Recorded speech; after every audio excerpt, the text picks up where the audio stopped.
What's going on, world? And welcome to Clearing the Wreckage Podcast.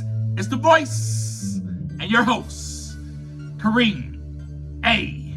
Rashid. And once again, I don't know what you got going on. You could be getting on the toilet, or you could be getting off the toilet. Hell, for all I know, you could be wiping your tushy. But I know that I'm ready. And so I hope that you're ready to clear the wreckage. Yes, indeed. All right, what's going on, my peeps? What's going on, my fellow wreckage clearers? How are you today? I hope that you're doing well. I believe this to be true, that spring has sprung and it is on its way to us here in Florida. Yes, that is where I stay, the beautiful Sunshine State. But right now it is raining and there happens to be a tornado watch until about 2 p.m. Isn't that something? I tell you one thing, if you don't know about Florida, here's what normally happens. It's either blazing hot and humid, or it's either raining, storming raining, or there's a sun shower. If you never experienced that, that means that when the sun is actually out, there is rain coming down. It's not dark clouds or anything like that. You can just be outside and the sun's blazing, and all of a sudden here comes some rain and you're like, what the heck? Yeah, so that is Florida for you. But I am grateful and thankful that I live in this state. I would not want to live anywhere else. I hate it for y'all that live up north. I hate it for you that live somewhere else other than Florida. You need to come move to where I stay at, because this is the best state. And that is just my viewpoint. I love where I live at in the great state of Florida. I hope everybody is doing well. I had the opportunity to go down to South Florida, and I experienced a great time with my sister and with the rest of my family. We were celebrating her, and she was able to celebrate one of her big birthdays. So she had a great big birthday bash, and it was pretty cool. And I wouldn't even say it was that big. But it was really cool to be around family, to be around nieces and nephews, to be around cousins. I saw a cousin that I ain't seen in years. And it was just so amazing to see her. And I'm really thankful and grateful that I took the time to go down there and spend quality time with the fam. But now I'm here to spend quality time with you. And you are my fam as well. You are part of this community, so we are in this together as one. Today, I'm going to title this conversation, No Self-Worth, comma, No Love. Basically, today I'm going to converse this with you about, hey, how low self-worth also plays a significant role in loving ourselves and loving others. For the past few weeks, we have been talking about love. Love, all we need is love. All we need is love between you and me. Ooh. And then we grow together. That's me singing. Anyway, so yeah, but that's really truthfully all we need as a human race, right? We need love as humans. We need that to thrive. We need that to flourish. And you know what is awesome about that? Actually, everything needs love, not just us as humans. If you look outside and you see the flowers, you know that they need love. They need it from the bees. They need it from the pollen. They need love to come through and spread amongst them. The plants need the chlorophyll. They need love to flow through them in order to blossom, in order to grow. And when you do not have such things, such as self-worth, and self-love, you will not grow. Period. Point blank. I can end this discussion now. I could drop the mic and walk away. Because that is what I have been saying to you for the past 3-4 weeks. I'm going to continue to emphasize it because I need you to know how important it is to love yourself. You know, I've already told you there was this great person, there was this great being that came to earth and said, love your neighbor as yourself. Well, how in the heck are you going to do that? How are you going to do that if you have no self-worth? If you have low self-worth, self-value, then that is exactly what you're going to give to the other person. That is exactly what you're going to give to everyone you come in contact with. But if you have that love for yourself, that genuine love that we've been talking about, that agape love, then that is what you're going to give to your neighbor. If you are giving that to yourself, if you are embracing yourself, everything about yourself, then you're going to embrace everything about other people. Yes, you will no longer look at these people and put them into a category. You will start looking at them as you look at yourself. Beautiful, fearfully, and wonderfully made. Inherently good, because you are inherently good. There is nothing wrong with you. But I can't be in your head, because what you're probably saying to yourself, man, I don't like myself. Why do I keep doing this? Man, I deserve this type of treatment from people. I deserve to be treated bad. I'm no good. I'm not worth nothing. Well, then that's what it's going to be, because that is exactly what you're going to receive from every person that you come in contact with, unless you come in contact with a person that actually is loving themselves and that actually has that amount of self-worth that they need to love themselves and love you. So you are going to experience that love, but it is going to be hard for you to embrace it because you're going to be constantly talking to yourself in a negative way. How do I know this? Kareem, you're like, Kareem, how do you know this? Why are you getting on here talking about this? How do I know that? Because I'm about to share with you an experience that I went through where exactly that was going on. Now, I'm going to discuss with you the wreckage and how the wreckage that comes from the low self-worth, that stems from that, right? And how it affects the relationship, the dynamics with other people. So let me first make a confession to you.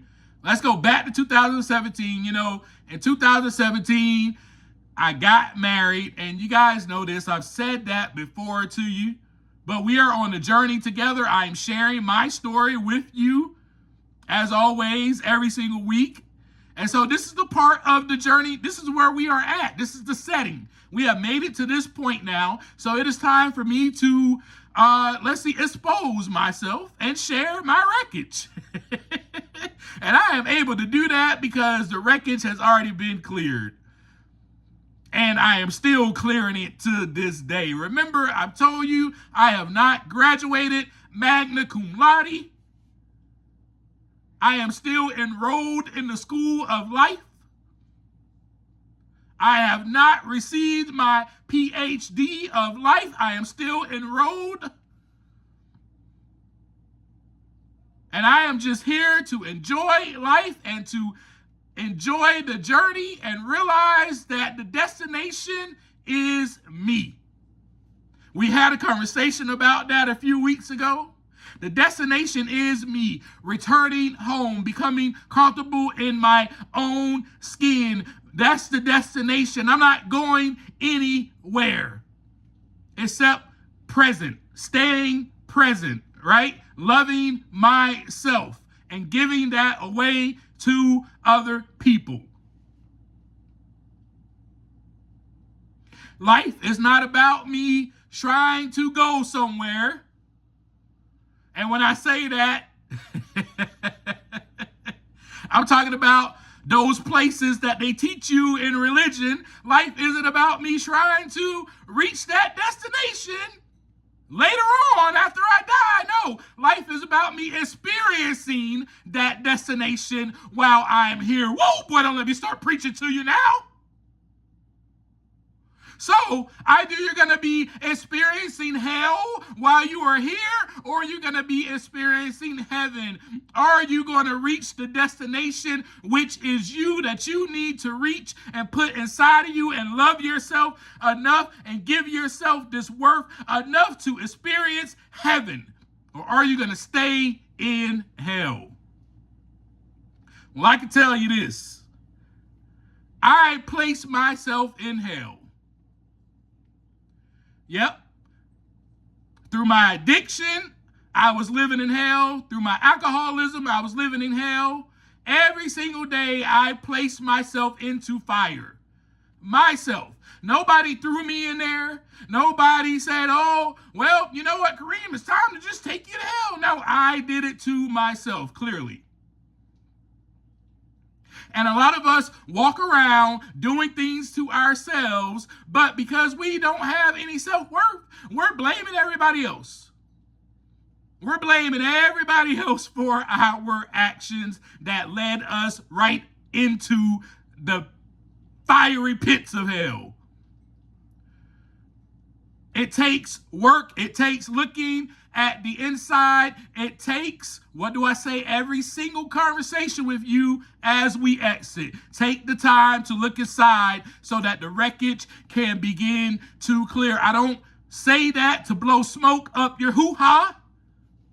I'm not wasting my breath.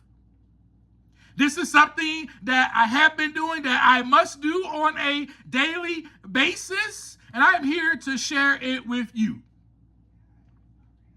So let me first clear up some wreckage with you and be honest, completely transparent with you. 2017, we got married.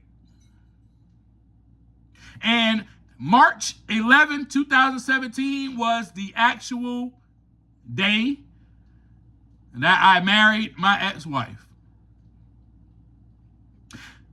She was inside of a facility until March 10th, 2017. I can laugh at myself as I look back like, whoa, man, you married her March 11th, 2017, the day after she got out of the facility? Yes. And I'm only saying facility because I'm not putting her business out there. It's her story to tell, not mine. And the reason why I did that is because my self-worth was low. Yeah, in 2016, I had got sober and clean. Yeah, a few years before that, I started going to therapy. Yeah, I got diagnosed with these things, started seeing a psychiatrist. Yes, you know what? I was taking the time to look inside so that the wreckage can begin to clear. Yes, I was doing that. Yes, but in 2016, I really started doing it, right? I really started looking at myself because I didn't have the drugs and the alcohol to partake in. The drugs and alcohol did not play a role. So in 2016 to 2017, I was completely sober and clean. And I was really digging in. And I was getting to know who I was. I was getting to know myself, everything about me. Not just through therapy, even though that is the avenue where I am taking the time to look inside. That's a great avenue, which I am so grateful for and thankful for. I am so thankful for my therapist, who has been my therapist for the past, since 2012, 2013. So I am really grateful for that. I'm grateful that I have opportunities to see her, that I've had this time for the past, however many years that adds up to, 13, I guess. Sometimes I can't count, y'all, excuse me. I'm clearing the wreckage on that. 1 + 1 = 2. I don't know. Maybe it equals 3. I'm just kidding. So with that being said, let's get into the reason why I did it. I had low self-worth. And here's what I was thinking. All right, she gets out on March 10th. Let's set the date for March 11th because I do not want her to get out and live her life. I want her to get out and be independent and live her life the way, and experience life. She was inside of a facility for 2 years. I don't want her to go and experience life because right now she's good the way she is. I did not accept her completely. She's good the way she is. And so one day out of there, perfect. We're going to get married and then we're going to have the best marriage ever because I know that she loves me and I love her. And I was looking for that love, that validation from her. I was still struggling with giving that to myself. That is why I'm emphasizing this to you, because I was still struggling with it. But at least, you know what? I can come to you. I can be honest with you about it. I can share my wreckage with you and just tell you that's really what was going on. Now, you may be questioning me, well, didn't you love her? You had to love her enough to marry her. Well, I loved her, but part of it was, me trying to receive something that I wasn't giving myself fully yet, if that makes sense. I was trying to receive that approval, that worth from her that I was not completely giving myself yet. I was trying to receive that love from her that I was not really giving myself all the way yet. I was just a year in without the drugs and alcohol. I was trying. I was doing my best, but that is where I was at that time. Does that make sense? And sometimes we have to just learn to accept where we are at. If we are at this place in a certain time, that's just where we're at. Sometimes we have to learn to accept that. Doesn't mean that we don't continue to take the time to look inside so that we can grow. Doesn't mean that we keep trying to give ourselves that self-love so that we can flourish. It just means that with all of that entailed, we must accept where we are. So with that being said, I want to get a little bit more deeper into addiction with you, because I know there may be some of you, maybe a few, maybe many that still are that may not understand it completely. And I'm not trying to get you to understand it, because if you are not, let me make this clear, addicted to anything, you will never understand addiction. Only the person who is an addict will understand it. You will not. Simple as that. But I want to share with you how when addiction takes place, the person who has this disease, and it is a disease, is powerless over this. I've shared this with you before. The person, or me, I should say, that has a disease of alcoholism and addiction, I cannot stop. I need more, regardless of the consequences of my behavior that stems from it. My behavior that stems from me drinking, my behavior that stems from me using drugs, it does not matter. I'm not looking at my behavior. I'm constantly searching for my next hit, for my next drink. I cannot get enough. Now, let me back that up. Let me give you some research. Let me give you some evidence. Let me tell you what other people say about this that are qualified to say stuff about it besides me. But I would tell you this, I am qualified because I lived with it. So I am qualified for sure. But here is a statement from the NIDA, the National Institute of Drug Abuse. Addiction is recognized as a chronic. Do you know what chronic means? Let's just stop right there. Do you know what chronic means? So when somebody says chronic, no, we're not talking about the chronic that you smoke. We're not talking about Dr. Dre. We're not talking about Snoop Dogg. For those of you who are old enough to remember that album from Dr. Dre. We ain't talking about that. When we say chronic, we're talking about ongoing. No cure. That's what we're talking about. Chronic. This goes on forever. You have a chronic disease. So addiction is recognized as a chronic relapsing brain disease because it is structurally and functionally, it alters the brain's neural pathways and specifically affects areas responsible for reward, motivation, learning, and self-control. Now, this is what the NIDA says. This is what the National Institute on Drug Abuse says, not me. But if you need more statements, I feel like, so here it goes. You need a little bit more statements. Here's more from the NIDA. Alcohol and drug addiction hijack the brain's reward system, causing it to prioritize the substance as a primary survival level. Primary need. Basically, what they're saying is what I just said to you a little while ago. I cannot stop. I will not stop, regardless of the consequences of my behavior that stems from it. Regardless of who this affects around me, it doesn't matter. I don't care about you. All I want to do is continue in my wreckage, continue in my drinking, continue in using my drugs, because this hijacks my reward system. And in that reward system, what did we just talk about last week in that reward center? The surge of dopamine, right?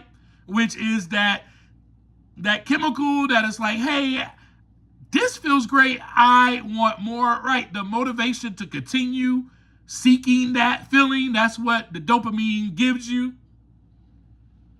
And so it hijacks that area and it causes it to prioritize the alcohol, the drugs, whatever it is, as a primary survival need. I've talked to you about this before. The baby. When the baby is irritated, when the baby, has a bowel movement, the baby needs the bottle. This is the same. I gave you that analogy so that you can actually compare that to and have something to hold on to. It's the same exact thing.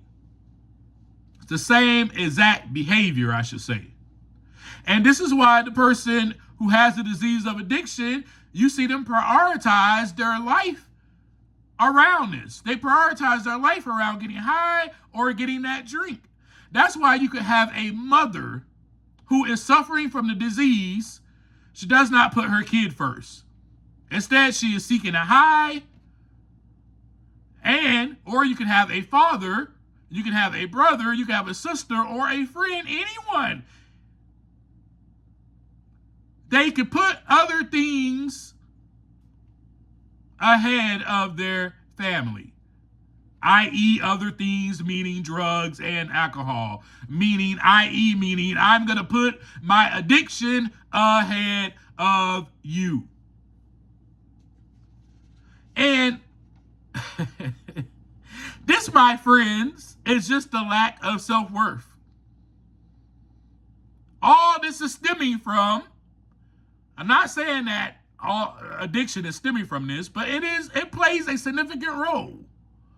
What this is mainly stemming from is the lack of self-worth. And then the more and more and more I use, the more and more I drink, my self-worth diminishes. More and more and more. Once I take that drink or that drug, I don't care about anything else. Then my self-worth diminishes more and more. Why, Kareem? Well, self-worth is diminishing because hence the word self. I'm not giving myself anything that is good for me at that moment. The poison that I decide to drink is now no good for me. The drug that I am now seeking is no good for me. Therefore, I am only doing to myself harm, and that what is not good for me, which continues to diminish my worth, my self-worth. Now, you could have asked me to stop drinking. You could have asked me to stop using drugs. But that wasn't going to happen because my self-worth was diminishing by the gulp, by the toke, by every swallow, by every inhale of smoke. Now, I also want you to go back and do some research and go back to the episode, the conversation we had that was titled Love, Lust, or Codependency, Self-Worth. It was titled that, Self-Worth, Love, Lust, and Codependency. Go back to that episode because that's pretty much what I was talking about. Now, I will say, hence the word self. Now, let's get into that. Hence the word self in front of worth. No, we cannot, and I know from my experience, obviously gain any self-worth from others. Especially not from someone else whose self-worth was diminished as well. And so, in the example I'm giving you is my ex-wife also was struggling with the same things that I struggled with, but she was still going through it. So she struggled with the disease of addiction. And not only that, she also has some deep-seated beliefs about herself. And those deep-seated beliefs were due to some of her childhood experiences and more. Kind of like mine, the same thing. And you can say that her and I were definitely a mirror. Maybe, I don't know, just maybe. And I'm making fun when I say this. Maybe that's why we fell in love with each other. I don't know. Maybe that is why we both were attracted to each other. Because we both were trying to find this love that we did not even know about. We were just trying to find something to fill us up other than drugs and alcohol.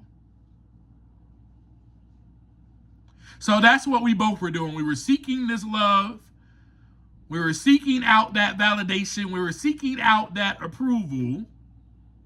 We were seeking some type of worth that really and truly we can only give to ourselves. Can only give it to ourselves. So I want to tell you right now, I want to stop you right now in your tracks. If you are with someone right now in a relationship, your husband, spouse, wife, significant other, your dog, whoever it is, your dog can't give you self-worth. Your cat can't give you self-worth. Your little bunny rabbit can't give you self-worth. I mean, your little hamster cannot give you self-worth. Your kid can't even give you self-worth. You have to give your self-worth. That is how the word is played out. That's how it's spelled out. For that reason, you have to give your self-worth.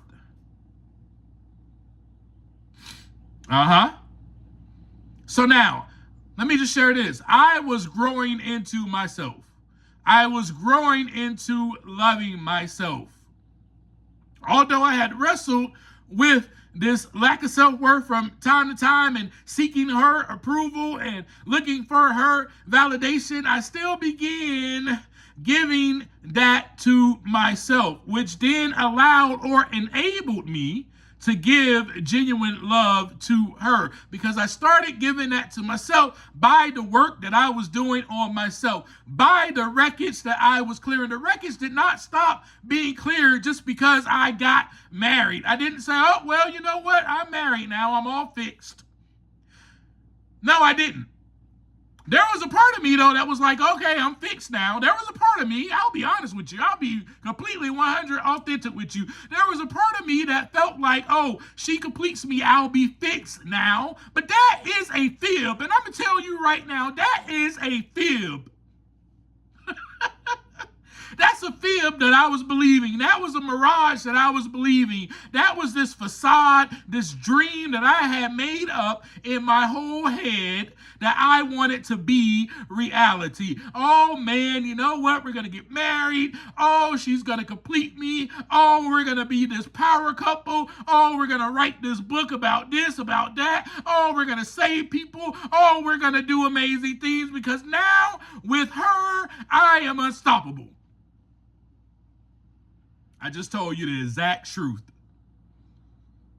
I don't know if you were ready for that, but I spit it out to you because I've already cleared the wreckage and I love myself and accept myself the way I am.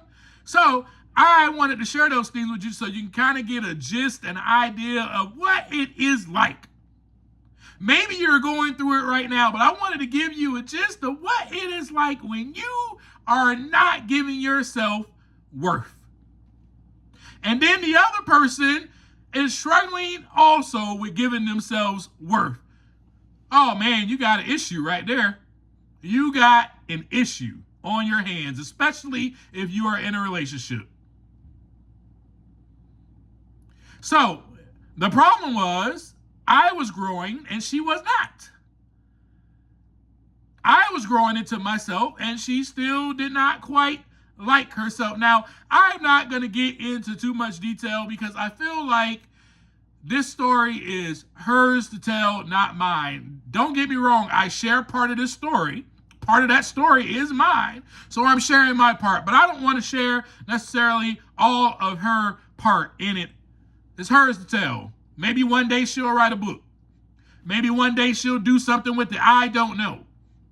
However, the whole point of this conversation is that you need to, just like I did, develop your self-worth and grow into loving yourself and realize that you cannot receive any of this from anyone else or anything else. No outside source can give you self-worth, hence the word again. Now, I wanted to talk about this. For one, I just don't want you going through what I went through. For two, it is so many of us that are in relationships that are dependent upon the other person giving us the kind of love that we are truly seeking and the worth that we so greatly desire. And it is imperative, my friends, it is vital that you take the time to look inside so that the wreckage can begin to clear, because once you see it, then you're like, oh, okay, all right, wait, I'm trying to get this from this person. That's not going to happen. What is really going on the inside of me? What was affected as a kid where I didn't really receive that value, or I didn't feel valued? It's not that you didn't receive it, you didn't feel valued, you didn't feel validated. Well, where did that come from? And maybe I'm taking that with me everywhere I go. That's how it was for me. I didn't feel validated. I didn't feel like I had that approval from my family, from my parents, really, not necessarily my siblings, but I didn't feel like I had that, right? Because I wasn't receiving those hugs, right? Nobody wasn't telling me, hey, Kareem, I love you, so I didn't really feel love. I didn't feel it. So I felt like, man, I didn't have it. And so that went with me throughout my whole life. I felt like, man, I had to feel love. Somebody could tell me that they love me, and then later on I started to believe it because I started telling myself. I started giving myself that love, saying, man, I love you, Kareem. You got to tell yourself those things. Now, here's the deal. We all experience all types of things from other people, all types of things in life, right? And when we don't receive it, we actually end up blaming the other person or resenting them or resenting ourselves. That's what happens when we're looking for that love, that worth that we are so greatly desiring, and then we don't get it in that other person. because we're expecting to receive it from them. Then we end up blaming them, we end up resenting them, or we really just end up resenting ourselves. And then it is reinforced how we feel about ourselves. Well, I must be no good. I must not be good enough. I must be unworthy of love. Or maybe I do deserve to be treated like this. Maybe I do deserve to be treated poorly. Maybe I do deserve abuse. Maybe I deserve for them to leave me. Maybe that's what I get. Yeah, I would have cheated on me too because they're all right. I have not given them the affection or the physical or verbal affirmation that they needed. So they had every right to go outside of the marriage, to go outside of the relationship to find someone else. So these are the things that we begin to say, we will begin to say, and we will feel because we already feel that way on the inside. And we are already saying these things to ourselves on a constant, daily basis. And as your friend, as your family, as your brother, I will tell you this, as one that walks alongside of you, you need to hear this. I'm going to tell you this. No one is to blame but yourself. Now, let me also tell you this after that, because I know I just hit you with some truth. I just spoke the truth to you in love, but I'm telling you, no one else is to blame for yourself. We can't blame other people for what we are not receiving from them. It is our duty to give it to ourselves. But let me also reassure you this, that you are good. You're good. You are good. Yes. Let me say it to you again. You are good. You are inherently good, regardless of what you have been told. I am telling you now, I am reassuring you now that you are good. You are enough. You are good enough. You are worthy of love. You are worthy of genuine love. You are worthy of agape love. You do not deserve to be treated poorly by anyone. You do not deserve to be abused by anyone. You do not. You do not deserve to be left or abandoned by anyone ever. You do not. You do not deserve for someone to cheat on you either. You do not. You do not deserve these things because why? You are worthy of love. Again, I repeat, again, you are worthy of love. I want you to say this to yourself when you wake up in the morning and multiple times throughout the day.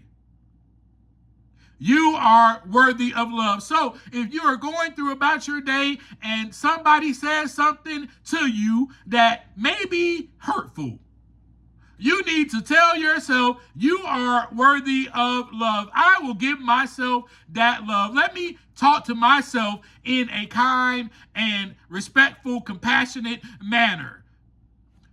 Just because that person just said something to me that kind of rubbed me the wrong way doesn't mean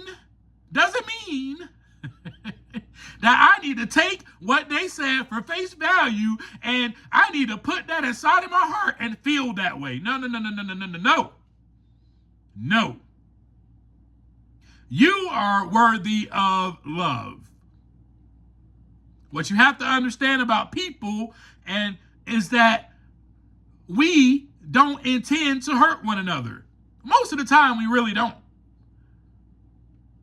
Most of the time, we really don't. We don't intend to hurt people. We don't intend to say things that are, most of the time, we don't. But then what happens is if you are around somebody, though, that does not love themselves, that does not have that self-worth, then they're normally going to say something to you that they're saying to themselves. In a nutshell is all I'm saying to you. All right? But it doesn't mean that that person does not have any self-worth. It just means that that person may be having a hard day. They may be struggling. So I want you to understand this, that most people who do not love themselves will repel from those who love themselves. Also, they will be compelled or attracted to that person that loves themselves. It's either one or the other. I hope that makes sense to you. So go throughout your life. Think about your life. Think about your day. Is there someone who is compelled or attracted to you? And it's probably because the love that you may have for yourself. Is there someone that is repelled from you? It's probably because the love that you have for yourself. Or they just don't like your behind. But they don't like you because they don't like themselves. Catch my drift? We are mirrors. We are reflections. That is all that we are. Now, I'll fast forward on that journey of my marriage with you just a little bit so I can give you kind of, I can just share with you exactly what happened to where you'll see that my self-worth developed to the place that it needed to be. My love for myself developed to the place that it needed to be. Me getting to know myself, me growing in love with myself, developed to the place where it needed to be throughout that marriage. And here's an example of that. It repelled her. But the other thing about that is that it compelled me and repelled me at the same time. It repelled me from her, not in a bad way. It removed me from her. It was time to set a boundary, if that makes sense. But for her, on her part, because I was loving myself and growing into myself, it repelled her. She moved further away from that love because she was not giving it to herself. So that worth, that value, those words of affirmation, right? That she wasn't giving that stuff to herself. So she was not able to embrace my love. Because I started giving that to myself, I started to be able to embrace the love that I have for myself. Then I was able to give that out. As I've said to you before, we cannot pass along what we do not have. Now, if you're like that, I'm giving you this example because, I experienced this with her. She continued to question, why do you love me? Why? And if you're like that, if you're struggling with your self-worth, these are the questions that you're going to have. Oh, wait, I'm no good. No. You should not be around me. It's what you start telling other people because you're already telling yourself that. So you're struggling with self-worth and you're saying this over and over again to yourself. So you begin to repel other people. Now, does that make sense? Now, I was able to, once I grew in love with myself more and my worth for myself grew and I knew my inherent value, that's when the boundary was set. And that is what happens when you love yourself. You start setting boundaries. And we'll get into that more deeper on a different conversation.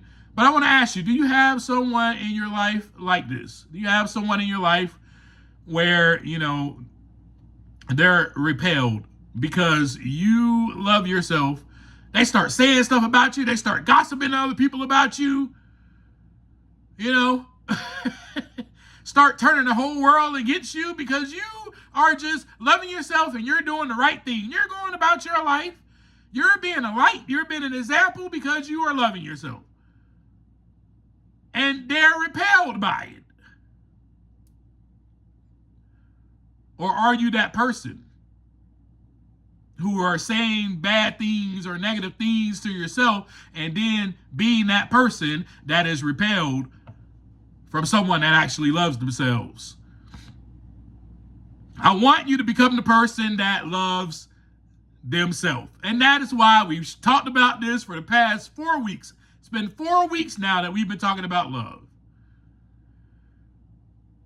And so with that, I also want to just share with this, like, we sometimes and mostly will say, let's just say this, that most of the time, I think I've already said this with you, but I want to emphasize it a little bit more. We will set boundaries once we start loving ourselves. We will start to place boundaries on ourselves, mainly, and then it will affect the other person.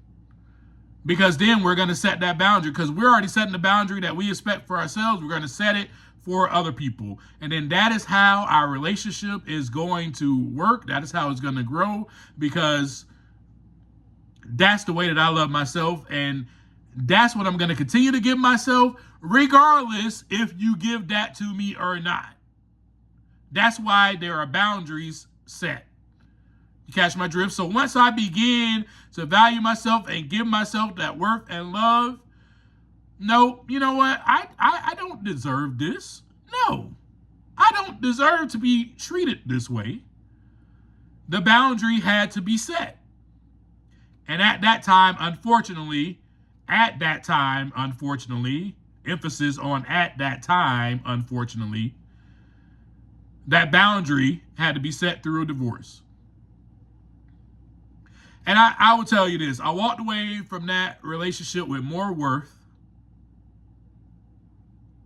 more value, with more love for myself, because I knew that I did what I had to do because of the love for myself. And in hopes one day she will find what she's looking for within herself, not some outside source. So we will continue, as you see from my story, to suffer and treat ourselves like dirt by telling ourselves we don't deserve anything good, that we are no good, that we deserve wrath, that we deserve punishment, that we deserve this type of treatment. We will suffer. We will place ourselves in hell, and we will suffer. Please do not suffer in the way that I did, because if you only knew what I've been through in that marriage, I left a whole lot out because it is not mine all to tell. But you may be going through hell right now.